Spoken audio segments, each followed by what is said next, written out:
সেইটা বলবার জন্য আজকে আমার এখানে আসা। আশা করি এটাকে আপনারা একটু গুরুত্ব দেবেন। মানে অন্যান্য রাজনৈতিক কর্মসূচির বাইরেও, রাজনৈতিক কর্মসূচি হলে আমি কালকেই বলে দিতাম মিটিং থেকে, কিন্তু এটা সরকারি কর্মসূচি। আগেও আপনারা দেখেছেন যে আমরা দুয়ারে সরকার প্রকল্প করেছি এবং দুয়ারে সরকার প্রকল্পে আমাদের প্রায় 10 কোটি মানুষ অংশগ্রহণ করেছেন এবং তাদের 90% কাজ কমপ্লিট হয়েছে, কিন্তু কিছু পড়ে আছে 10% বিভিন্ন স্কিমের ব্যাপারে। সেই স্কিমে যারা অ্যাপ্লাই অলরেডি করেছেন তাদেরটা আমরা ডিসেম্বর মাস থেকে শুরু করব, বিশেষ করে যেগুলো আমরা করতে পারি, যেমন লক্ষ্মীর ভাণ্ডার বা এই টাইপের কিছু স্কিম। এবারে আমরা যেটা করব, দুয়ারে সরকারে আমরা দেখেছি প্রচুর মানুষ এসছেন, প্রায় 10 কোটি মানুষ, এবং তারা কিন্তু অনেক কাজ পেয়েছেন। একেবারে কাস্ট সার্টিফিকেট থেকে শুরু করে, লক্ষ্মীর ভাণ্ডার থেকে শুরু করে, কৃষিজীবী মানুষদের, ছাত্রছাত্রীদের অনেকটাই আমরা চেষ্টা করেছি করতে। এবারে আমরা একটা প্রোগ্রাম নিচ্ছি, যেটা আমার চিফ সেক্রেটারি, আমি এবং ডিজি পুলিশ আছেন। এই প্রোগ্রামটার নাম হবে আমাদের পাড়া আমাদের সমাধান। মনে রাখবেন, গভর্নমেন্টের সব ডিপার্টমেন্ট মিলে যে বড় বড় কাজগুলো করে, সেই কাজগুলো যেমন চলছে, যা চলছে সেগুলো চলবে। পয়সা যতটা জোগাড় করতে পারবো সেই হিসেবে চলবে। এখন তো 100 দিনের কাজের টাকাও বন্ধ, গ্রামীণ আবাস যোজনার টাকাও বন্ধ, গ্রামীণ রাস্তার টাকাও বন্ধ। গত 24-এর ইলেকশনে আমি দেখেছিলাম বিজেপির অনেকগুলো প্রচার করেছিল টিভিতে, জল মিশন, জল জীবন, অনেক ছবি দেখিয়েছিল, আমি নিজে দেখেছিলাম অ্যাডগুলো। যদিও সেখানে 90% টাকা আমাদের দিতে হয়, মানে পুরো মেনটেনেন্স আমাদের করতে হয়, ল্যান্ড আমাদের দিতে হয়, পাইপ আমাদের নিয়ে যেতে হয়, তা সত্ত্বেও আমাদের 60% টাকাও দিতে হয়, ওরা মাত্র 40% দেয়। এবং তার মধ্যে মেনটেনেন্স ধরা নেই, তার মধ্যে ল্যান্ডের দাম ধরা নেই, তার মধ্যে কিছুই ধরা নেই। কিন্তু সেই টাকাটাও বন্ধ করে দিয়েছে। যেটা আমাদের জল স্বপ্ন প্রকল্প, যেটা আমরা মানুষকে বলেছিলাম পৌঁছে দেবো সবটা, আমরা প্রায় 98 লক্ষ মানুষের বাড়িতে বাড়িতে জল, নলবাহিত জল পৌঁছতে পেরেছি। কিন্তু এখনো অনেক জায়গায় পাইপ পড়ে আছে। কিন্তু যেহেতু টোটাল ফান্ডটা গভর্নমেন্ট অফ ইন্ডিয়া বন্ধ করে দিয়েছে, তাই আমরা জমি দেওয়া সত্ত্বেও, আমরা পাইপ ফেলা সত্ত্বেও, আমরা আমাদের টাকা দেওয়া সত্ত্বেও সেই কাজটা এখন আটকে আছে। এখন আমাদের প্রায় 94টা সোশ্যাল স্কিম চালাতে হয়। আমাদের 100 দিনের কাজের বদলে কর্মশ্রী হয়েছে। আমি আপনাদের আগেই বলেছি, প্রায় 75 লক্ষ জব কার্ড হোল্ডারদের আমরা কাজ দিয়েছি। এছাড়াও আরও যে স্কিম আছে, লক্ষ্মীর ভাণ্ডার বলুন, কৃষক বন্ধু বলুন, সবুজ সাথী বলুন, তরুণের স্বপ্ন বলুন, ঐক্যশ্রী বলুন, শিক্ষাশ্রী বলুন, মেধাশ্রী বলুন, সবুজশ্রী বলুন, 94টা স্কিম গভর্নমেন্টের আছে। এই টোটালটাই আমরা চালাই। স্বাস্থ্য সাথী থেকে শুরু করে, বিনা পয়সায় রেশন দেওয়া থেকে শুরু করে, আমরা সবটাই চালাই। কিন্তু আমাদের প্রায় 1,75,000 কোটি টাকার উপরে, এখন টাকাটা আরও বেড়েছে। সেন্ট্রাল গভর্নমেন্ট আমাদের টাকা আটকে রেখেছে, আমাদের দেয়নি, আমাদের পাওনা টাকা, বকেয়া টাকা। কিন্তু তা সত্ত্বেও বাংলার মানুষের আশীর্বাদের, শুভেচ্ছা এবং দোয়ায় বলতে পারেন আমরা চেষ্টা করছি কেন্দ্রীয় সরকারের বৈষম্য বঞ্চনা সত্ত্বেও মানুষের কাজ, মানুষের মুখের হাসি যেন কেউ কেড়ে নিতে না পারে। দুয়ারে সরকারে আমরা দেখেছিলাম আগে মানুষকে এখানে ওখানে ঘুরে বেড়াতে হতো, কিন্তু দুয়ারে সরকারে অনেক মানুষ নিজে আসতেন এবং নিজের কথাটা বলতে পারতেন। অনেক সুযোগ আমরা দুয়ারে সরকার থেকে অনেক মানুষের কাছে পৌঁছাতে পেরেছি। সেই জন্য দুয়ারে সরকারে যারা পার্টিসিপেট করেছিলেন, অফিসার সহ, সরকারি কর্মচারী সহ, বিডিও, এসডিও, ডিএম, আইসি, ওসি, এসপি, অ্যাডিশনাল এসপি সহ, ডিএসপি সবাই সহ, সাধারণ মানুষও যারা এসছিলেন তাদের কাছে আমরা কৃতজ্ঞতা জানাচ্ছি। আমরা অনেক সময় দেখি ছোট ছোট পাড়ায় হয়তো একটা কলের দরকার, হয়তো একটা ছোট্ট পাড়া তার একটা ছোট্ট গ্রামীণ রাস্তা অল্প করে করে দিলে তাকে কাদায় হাঁটতে হয় না। অনেক সময় আমরা বিদ্যুৎ পৌঁছেছি অনেক জায়গাতেই, কিন্তু বাই চান্স যদি কোনো জায়গা বাদ হয়ে যায় যেখানে ইলেকট্রিসিটি নেই, হয়তো একটা ইলেকট্রিক পোল বসাতে হবে বা বর্ষায় ভেঙে গেছে, এই রকম ধরনের ছোট ছোট কাজগুলো, ধরুন একটা আইসিডিএস সেন্টারের বাড়ি ভেঙে পড়েছে, তার ছাদটা করে দিতে হবে। ধরুন একটা স্কুলের ছাদটা দিয়ে জল পড়ছে, ওই ছাদটা করে দিতে হবে, পুরো স্কুল বিল্ডিং নয়, ছাদটা। এই রকম ছোট ছোট কাজের জন্য আমরা একটা প্রোগ্রাম নিয়েছি গভর্নমেন্টের, আমাদের পাড়া আমাদের সমাধান। এক্ষেত্রে সিস্টেমটা হচ্ছে আমাদের সরকারি প্রকল্পে অনেক মানুষ অংশ নিয়েছেন, এবার মানুষের প্রকল্পে আমাদের সরকার পথে নামছেন।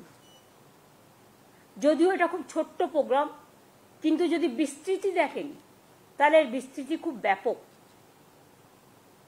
মাননীয় প্রধানমন্ত্রীজি বারবার বলেছেন আত্মনির্ভরশীলতার কথা, কিন্তু কার্যক্ষেত্রে কিছু হয়নি, করতে হয় টোটালটাই স্টেটকে।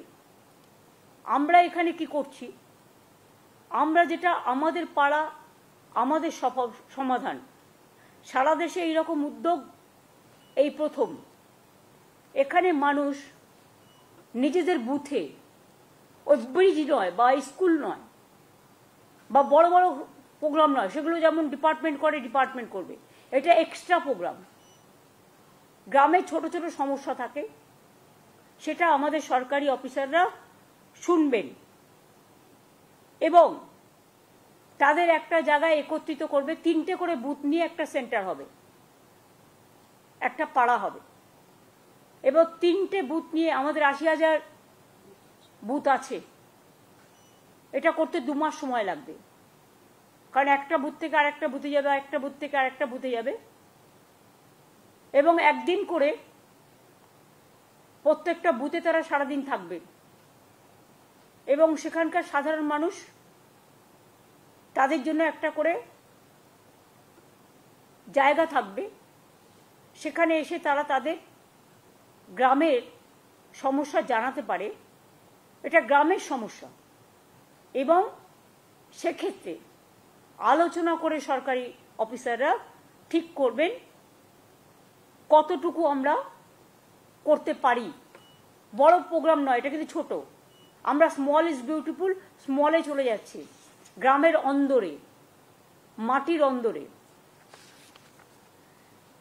সমস্ত কাজই হবে স্বচ্ছতা বজায় রেখে, নিরপেক্ষতা মেনে, অনলাইন পোর্টালের মাধ্যমে, কিন্তু মানুষ নিজের সমস্যা নিজে জানাতে পারে, নিজের কাগজ নিজে জমা দিতে পারে। আমরা যেটা বলতে চাই যে আমাদের অফিসাররা তাদের সাথে আলোচনা করবেন, 3টে বুথ নিয়ে একদিন করে ক্যাম্প হবে পাড়ায় পাড়ায়, মানে 3টে বুথ নিয়ে আমাদের 80,000 বুথ আছে, এবং এখান থেকে কথাগুলো শোনার পরে আমরা একটা ফান্ড স্যাংশন করছি। এত সমস্যার মধ্যেও একটা বুথের জন্য আমরা এর জন্য ছোট ছোট কাজ করার জন্য 10 লক্ষ টাকা করে স্যাংশন করব। তার মানে এখানে প্রায় 8,000 কোটি টাকার উপর সরকারের খরচা হবে, এবং এর ফলে একটা গ্রাম একটা বুথ নিয়ে হয়, আপনারা জানেন, তার কিছু ছোটখাটো সমস্যা থাকতেই পারে, কিন্তু যে ছোটখাটো সমস্যাগুলো হয়তো পঞ্চায়েত স্তরেও তারা পায় না, সেক্ষেত্রে পঞ্চায়েত যেমন কাজ করছে করুক, গ্রামসভা যেমন কাজ করছে করুক, জেলা পরিষদ যেমন কাজ করছে করুক, মিউনিসিপ্যালিটি যেমন করছে করুক, কিন্তু এটা আমরা পশ্চিমবঙ্গ সরকার আমার পাড়ায় আমার সমাধান এই প্রোগ্রামটা করছি। এটা শুরু হবে 4ই আগস্ট থেকে, সরি 2 আগস্ট থেকে, মানে ফ্রাইডে থেকে, স্যাটারডে থেকে হবে। মানে এই শনিবার তো হবে না, 27শে জুলাই, নো, নেক্সট পরের শনিবার থেকে। এটা হচ্ছে রাজ্য স্তরে, এর জন্য একটা টাস্ক ফোর্স হবে, তার দায়িত্বে থাকবেন চিফ সেক্রেটারি নিজেই, ফাইন্যান্স সেক্রেটারি ও অন্যান্য দপ্তরের ইম্পর্টেন্ট যারা এইসব কাজ রিলেটেড তাদের নিয়ে চিফ সেক্রেটারি মাথায় থেকে একটা টাস্ক ফোর্স তৈরি করবেন যারা এটাকে মনিটরিং করবে। আর সেম টাস্ক ফোর্স ডিস্ট্রিক্ট লেভেলেও সিএস তৈরি করে দেবেন, সেখানে যারা মনিটরিং করবে। এবং পুলিশ তো সাথে নিশ্চয়ই থাকবে, কারণ ল অ্যান্ড অর্ডার তো তাদের দেখতে হয়। আমরা এই জন্যই প্রোগ্রামটা করছি যে ছোট সমস্যাও কিন্তু অনেক সময় মানুষ খুশি হয়, তাদের কথা কেউ শুনছে, তাদের পাড়াটাকে কেউ মাথায় রেখেছে, তাদের গ্রামটাকে কেউ মাথায় রেখেছে। এই সুযোগে গভর্নমেন্ট একটা 80,000 বুথে পৌঁছে যাওয়ার চেষ্টা করবে। 2 মাস টাইম দেওয়া হচ্ছে, মাঝে পুজোর সময়টার জন্য 15 দিন ছুটি থাকবে, সেই 15 দিনটা আমরা পরের দিকে বাড়িয়ে দেবো, কিন্তু আমরা বুথটাকে কমপ্লিট করব। এই প্রোগ্রামটার জন্যই ওপর থেকে নয়, নিচ থেকে মানুষের কথা শোনা এই প্রোগ্রামটার আসল উদ্দেশ্য, তৃণমূল স্তরে গিয়ে। এবং পাশাপাশি দুয়ারে সরকারও হবে। কেউ যদি দুয়ারে সরকারে নাম লিখিয়েছেন এখনো পাননি, যেটা আমরা করতে পারি, সেগুলো আমরা ডিসেম্বর জানুয়ারিতে করে দেবো। যেমন লক্ষ্মীর ভাণ্ডার সহ কিছু আছে, নতুন এসছে, কাস্ট সার্টিফিকেটের ব্যাপার আছে, কোর্টে কেস আছে আপনারা জানেন, এইসব নানা রকম টাইপের ছোটোখাটো কাজ আছে। এইটাই হচ্ছে মেন আমাদের প্রাথমিকতা, যে মানুষ নিজেকে নিয়ে গর্বিত করুক, গর্ব করুক, নিজেকে সম্মানিত করুন। সরকারের কাছে কাউকে পৌঁছতে হবে না, সরকার তাদের দরজায় পৌঁছে যাবে। আমরা দুয়ারে সরকার করেছি, আমরা দুয়ারে রেশন করার চেষ্টা করেছি, পাড়ায় পাড়ায় গিয়ে রেশন দেওয়া হচ্ছে। সেইভাবে এটা আমাদের পাড়া আমাদের সমাধান। 3টে করে বুথ নিয়ে একদিন করেই ক্যাম্প হবে। সকলের সহযোগিতা কামনা করব। এবং এতে আমি আগেও বলেছি, আবার বলি, 8,000 কোটি টাকার উপর খরচ হবে, সেটা স্যাংশন করা হয়েছে এবং সমস্ত কাজই শেষ হবে। পরিকল্পনা থেকে রূপায়ণ সময় বেঁধে 180 দিনের মধ্যে। মানে এখানে 3 মাস বলছে, কিন্তু আমায় করতে হবে 2 মাস, কারণ আগে আমরা ঠিক করেছিলাম 2টো করে বুথ নিয়ে করবো, এখন আমরা ঠিক করেছি 3টে করে বুথ নিয়ে করবো। সেই জন্য এটা কমে যাবে টাইমটা, 60 দিনের মধ্যে হবে। এইটা হচ্ছে, আমি সিএসকে বলবো আজ থেকেই পরিকল্পনার কাজ শুরু করে দেওয়ার জন্য। এটা আমি সিএসের হাতে তুলে দিচ্ছি অফিসিয়ালি, যদিও ওনার কাছে আছে সব। এটা ছিল আমাদের সরকারি প্রোগ্রাম ঘোষণা। এবার আমি সরকারি প্রোগ্রামের বাইরে, যদিও বাংলা রিলেটেড বলেই বলছি, দেখুন কালকেও আলিপুরদুয়ারের একজনের কাছে, এও তপশিলি সম্ভবত, অঞ্জলিশীল নিত্যশীল স্বামী, ফালাকাটা, কিন্তু চিঠিটা গেছে কুচবিহারে ভুল করে, আলিপুরদুয়ারে। এবং 19 আর 25 তারিখে লিখেছেও পুরোটা আসামি ভাষায়, এবং আসাম গভর্নমেন্ট থেকে। এই দেখুন, ফরেনার্স ট্রিব্যুনাল কোকরাঝড়, এখান থেকে চিঠিটা গেছে। বাংলার ব্যাপারে আসাম কি করে হস্তক্ষেপ করে? এটা শুধু আনএথিক্যালি নয়, আনকনস্টিটিউশনাল, ইললিগাল, এবং ওরা কিন্তু সীমারেখা লঙ্ঘন করছেন। আমি ডাবল ইঞ্জিন সরকারকে, বিজেপিকে বলবো, নিজেদের চরকায় তেল দিন, ওখানে তো কালী মন্দিরও ভাঙছেন, দাঙ্গা করছেন, ঘরবাড়ি পুড়িয়ে দিচ্ছেন, মানুষ উচ্ছেদ করছেন, ডিটেনশন ক্যাম্পে সবাইকে রেখে দিয়েছেন, অনেক মানুষের নাম বাতিল করেছেন। এইভাবে যদি মনে করেন আপনারা দেশ চালাবেন, দেশটা কিন্তু বিভক্ত হয়ে যাবে। এবং দেশ যদি একবার বিভক্ত হয়ে যায় তাহলে দেশের শক্ত কাঠামোটা নষ্ট হয়ে যাবে। এটা আমরা কেউ চাই না। আমরা চাই আমাদের দেশ ঐক্যবদ্ধ, শক্তিশালী থাকুক। এটা যদি কেউ চান, আসামি ল্যাঙ্গুয়েজে লিখেছে, আমি সৌম্যকে দিয়ে দিচ্ছি, সব প্রেসকে একটা করে কপি দিয়ে দেবে। আমি নিজে ভাষাটা পড়লাম, প্রথমে দেখে মনে করবেন ওটা বাংলা ভাষা, তা নয়।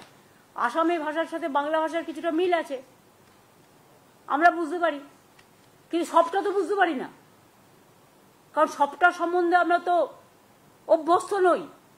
কিন্তু ডিটেলস ছুটিটা পুরো আমি বুঝতে পারলাম, লিখেছে আসামি ভাষায়। এবার দেখুন, বাংলাদেশ সাসপেক্ট করে আজকে আবার একটা চিঠি এসছে গভর্নমেন্ট অফ ইন্ডিয়া থেকে, হয় হরিয়ানা থেকে, হরিয়ানার গুরগাঁও থেকে, ডাবল ইঞ্জিন সরকার। সেখানে অনেকগুলো নাম দিয়ে বলা হচ্ছে, in all district Kolkata, district collector মানে ডিএমদের কাছে, মালদা জেলা, দক্ষিণ দিনাজপুর জেলা, উত্তর দিনাজপুর জেলা, নদিয়া জেলা, মুর্শিদাবাদ জেলা, কুচবিহার জেলা, উত্তর 24 পরগনা জেলা এবং অল এসপিকেও বলা হয়েছে যে এই নামগুলো সব ভেরিফাই করে ইমিডিয়েট আমাদের জানাও এমএইচ এর গাইডলাইন্স অনুযায়ী। এরা কি চাইছে, বাংলাটাকে দখল করতে নাকি? মানে গায়ের জোরে বাংলা রাজ্যটাকে উঠিয়ে দিতে?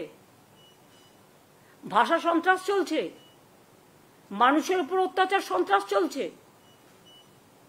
এবার প্রত্যেকটা জেলা চুনকে চুনকে, মানে বেছে বেছে জেলার মানুষদের যাতে সংকটে ফেলা যায়।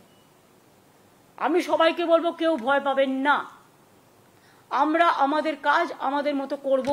মানুষকে রক্ষা করা আমাদের দায়িত্ব এবং কর্তব্য।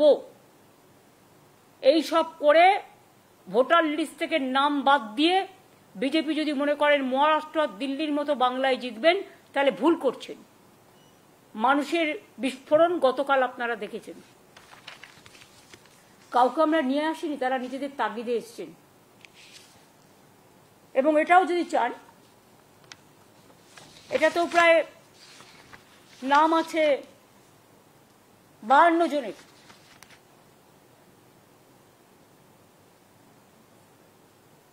এটা যেহেতু সিক্রেট লেটার, আপনাদের আমি দিচ্ছি না, কিন্তু আপনারা যদি দেখতে চান লিস্টটা, আমি দেখিয়ে দিতে পারি, আমার কোনো প্রবলেম নেই।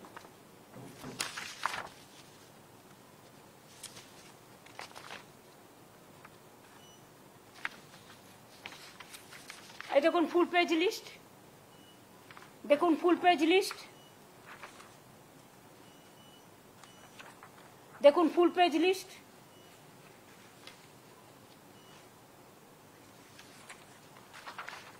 দেখুন ফুল পেজ লিস্ট, দেখুন ফুল পেজ লিস্ট, 52 পর্যন্ত সিরিয়াল।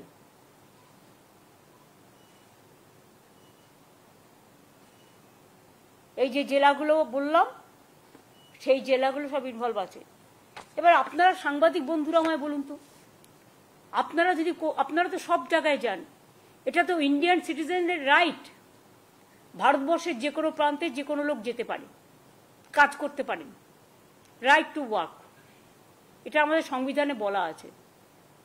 আমাদের এখানেও যেমন 1.5 কোটি মানুষ কাজ করেন, তাছাড়াও সব স্টেটের মানুষ এখানে থাকেন, ব্যবসা করেন, কেউ ইন্ডাস্ট্রিতে আছেন। কই আমাদের এখানে তো প্রবলেম হয় না? তাহলে আমাদের রাজ্যের লোক যদি কোথাও কাজ করে, তাহলে বিজেপির প্রবলেমটা কোথায়? আর তারা যে নিজে থেকে গেছে তো তা নয়, তাদের স্কিল আছে বলে, ট্যালেন্ট আছে বলে নিয়ে গেছে। গুজরাটের মানুষদের যখন 2টো প্লেনে করে শিকলবন্দি করে নিয়ে আসা হলো, এটা গুজরাটের মানুষকে অপমান করা নয়, তার অস্মিতাকে অসম্মান করা নয়? তেমনি মনে রাখবেন, গুরগাঁওয়ে যাদের রেখে দিয়েছেন ডিটেনশন ক্যাম্পে বা জেল তৈরি করে, আসামে যাদের রেখে দিয়েছেন, উড়িষ্যায় যাদের রাখছেন, ছত্তিশগড়ে যারা রাখছেন, মধ্যপ্রদেশে যাদের রাখছেন, রাজস্থানে যাদের রাখছেন, দিল্লিতে যাদের রাখছেন, মনে রাখবেন, আমি জানি না কারায় বুদ্ধি দিচ্ছেন। নিশ্চয়ই বুদ্ধিভ্রম হয়েছে, বুদ্ধিভ্রষ্টা হয়েছে। পয়েলগাঁওতে যারা আক্রমণ করলো সেই জঙ্গিদের কেন অ্যারেস্ট করছেন না? মণিপুরে যে তাণ্ডব আজও চলছে, আসামের মুখ্যমন্ত্রী মহাশয়, আপনাকে সম্মান জানিয়েই বলছি, আপনি মণিপুর তো কন্ট্রোল করতে পারলেন না, আপনি নাকি নর্থ ইস্টার্নের দায়িত্বে। এমনকি মণিপুরের যিনি মন্ত্রী মহাশয়, যিনি আবার নর্থ ইস্টার্নের চার্জেও আছেন, তারা কেউ ভয়ে মণিপুরে যেতে পারেন না। আর যত কিছু আপনাদের রাগ, বিদ্বেষ, বঞ্চনা, লাঞ্ছনা, অত্যাচার, অসম্মান, আমাদের ভাষার উপর অত্যাচার, ভাষা সন্ত্রাস, অস্মিতা, ভাষা আমাদের অস্মিতা, ভাষাকে আমরা মনে করি আমাদের সম্মান, সব মানুষের ভাষা, সব মানুষের সম্মান।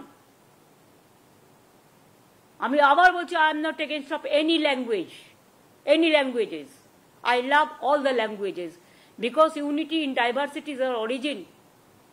We have different state, different religions, different food practice, different culture.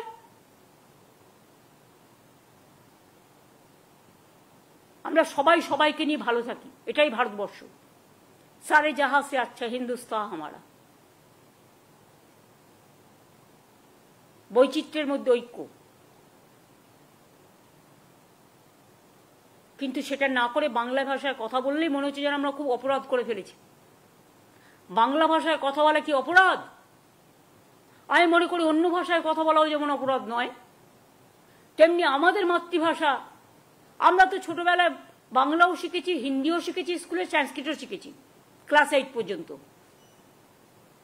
তো যদি আমাদের আপত্তি না থাকে অন্য কোনো ভাষায়, তাহলে আপনারা কেন আমাদের ভাষাভাষী লোকেদের উপর অত্যাচার করছেন?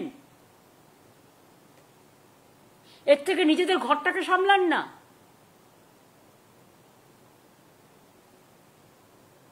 ঘরে আগুন লাগলে জলে আগুন নেভাবেন কি করে? আগে তো ঘর সামলান। বাংলার দিকে তাকানোর দরকার নেই। বাংলা 1 নম্বরে আছে, বাংলা 1 নম্বরে থাকবে। আর বাংলার মেধা, বাংলার প্রতিভা, নাসা থেকে ভাষা মাথায় রাখবেন। হারবার্ড থেকে অক্সফোর্ড যান, গিয়ে ঘুরে আসুন।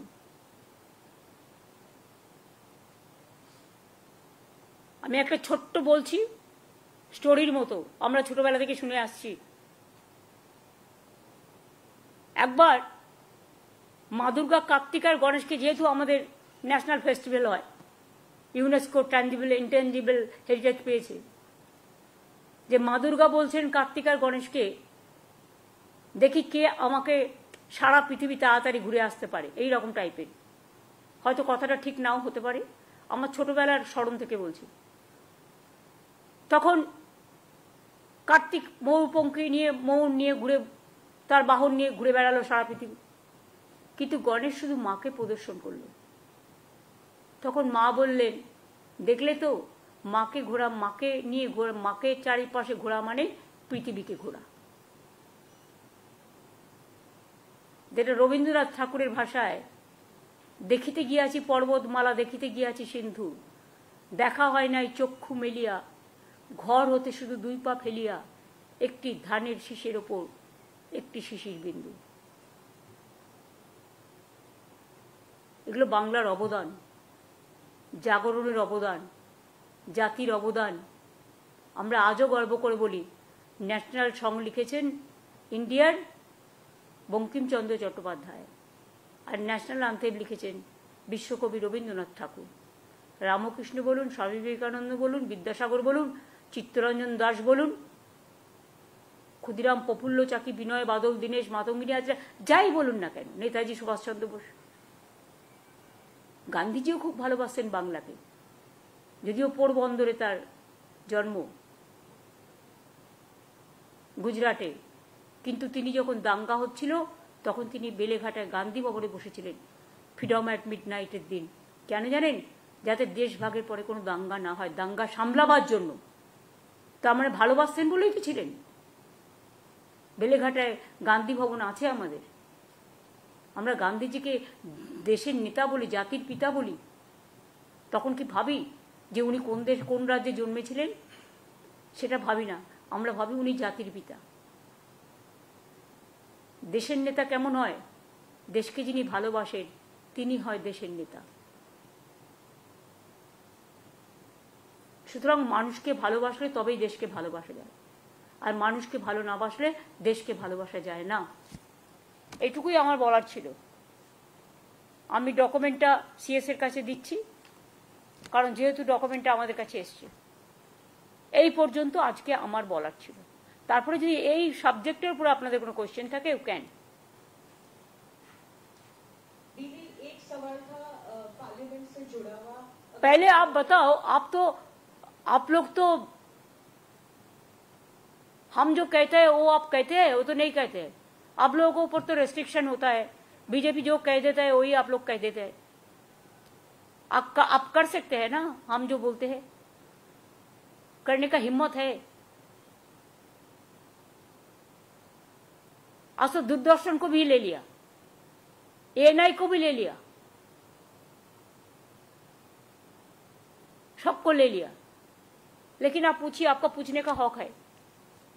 कल पार्लियामेंट में राज्यसभा में ऑपोजिशन एमएलए से मूव किया था नोटिस जस्टिस वर्मा के खिलाफ, उसके बाद ही वाइस प्रेसिडेंट जगदीप धनखड़ ने उसको एक्सेप्ट किया। आप क्यों उसको घुमा रहा है? देखिए, जो हमारा पता नहीं है, ये चीज आप लोगों को तैयार करके देता है, आप करते हैं।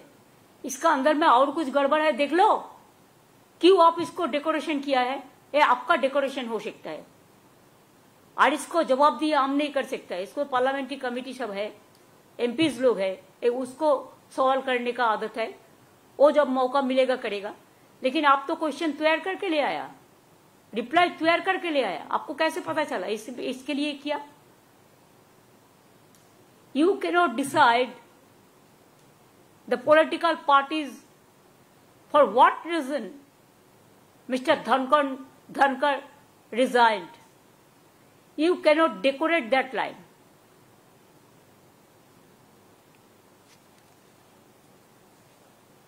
বাংলা ভাষা নিয়ে আপনি যেটা বলছেন, এক্ষেত্রে পার্লামেন্টে সেশন চলছে, সাংসদরা কি এই বিষয়টা নিয়ে কোনো মুভ করবেন? এবং আমাদের সবাই তো কালকে তো অভিষেক বলেছে, আপনারা দেখলেন যে আমরা এবার থেকে বাংলায় কথা বলবো, যারা বাংলা থেকে গেছে। অন্য ভাষাতেও কথা বলবো, কিন্তু বাংলাতেও আমরা বক্তব্য দেবো। পার্লামেন্টে একটা সুবিধা আছে, আমার সময় থেকে আমি জানি যে ট্রান্সলেটর আছে, যে কোনো কেউ যে কোনো ভাষায় কথা বলতে পারে। তাদের 1 ঘন্টা আগে নোটিশ দিতে হয়, এবং তখন ট্রান্সলেটররা সাইমেলটেনিয়াসলি ইংলিশ এবং হিন্দিতে ট্রান্সলেট করে দেয়। দুই, আমি আরেকটা কথা বলেছি, আমি বলেছি আমি যেখানেই যাব আমি সেখানে একটা করে ভাষা নিয়ে, ভাষা সন্ত্রাসের ওপর ধিক্কার জানিয়ে মিছিল করব। আমরা সম্ভবত যদি সবকিছু ঠিকঠাক থাকে, তাহলে 27 আর 28 আমাদের বীরভূমে প্রোগ্রাম আছে, কারণ আমাদের অনেক একটা এআরএম মিটিং হবে, আর তাছাড়াও আমাদের ব্রিজ উদ্বোধন আছে, আরও কিছু উদ্বোধনের প্রোগ্রাম আছে। ওগুলো করে দিলে তাড়াতাড়ি করে ব্রিজগুলো চালু হয়ে যাবে।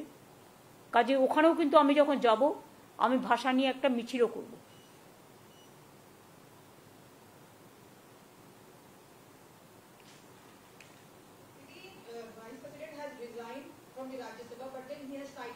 You are from ANI? You are from ANI? No, Didi, from PTI. PTI, okay. Then she is from ANI, na? Your friend? Yeah, from Pooja from Times Now. Times Now, okay. You, please. Bolo. I'm saying that Mr. Dhankar has resigned citing the reason of health issues. Now, how do you see that? I don't have any comments about it, because let us see the things. Let us watch. He is wealthy man. He is a healthy man. I think his health is absolutely okay.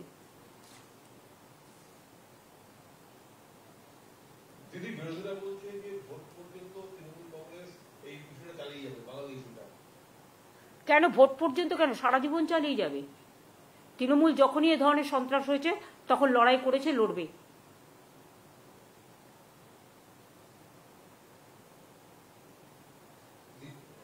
দিদি, আপনি বললেন যে অনেকের কাছে এরকম চিঠি এসছে। আমরা আগে দেখেছিলাম যখন এরকম কোনো মানুষকে সন্দেহ চোখে রেখে ডিটেনশনে ক্যাম্পে পাঠিয়েছে, তখন রেসপেক্টিভ ডিস্ট্রিক্ট পুলিশের কাছে লেটার যায়, কোয়েরি লেটার যায়। এখন কি সরকার থেকে কোনো স্ট্যান্ডার্ড ইনস্ট্রাকশন পুলিশের কাছে যাবে যে সরকারকে না জানিয়ে পুলিশ নিজেদের থেকে? তারা তো আগেই তাদের ভরে দিয়েছে, পরে তো আমরা জানতে পারছি, তখন আমাদের ইনফরমেশন আমরা দিয়ে দেবো।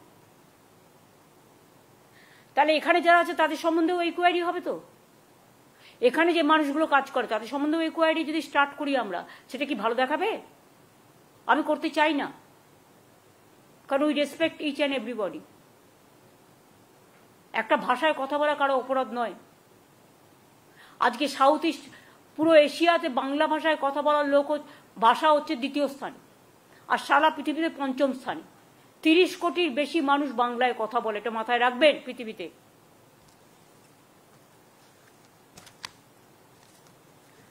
আই থিঙ্ক হয়ে গেছে। আমার আবার ইউনিসেফের ওরা আসবে, আমার একটা মিট করতে হবে। একটা জিনিস সেখানে জিজ্ঞেস করা ছিল, সেটা হচ্ছে যে এই যাদের নিয়ে কোয়েরি করতে পাঠাচ্ছে তাদেরকে নির্দিষ্ট অভিযানে যাচ্ছে, মানে যে রাজ্য থেকে কোয়েরি পাঠাচ্ছে সেখানে 30 দিনের জন্য একটা হোল্ডিং ক্যাম্পে রেখে দেওয়া হচ্ছে। সেটা তো কালকে আপনাদের এই মিটিংয়ে দেখালাম। এটা ইল্লিগাল ডিটেনশন এবং অসম্মান আমাদের মাতৃভাষার প্রতি। এটা চ্যালেঞ্জ হবে, just wait and see, it will be challenge at proper time.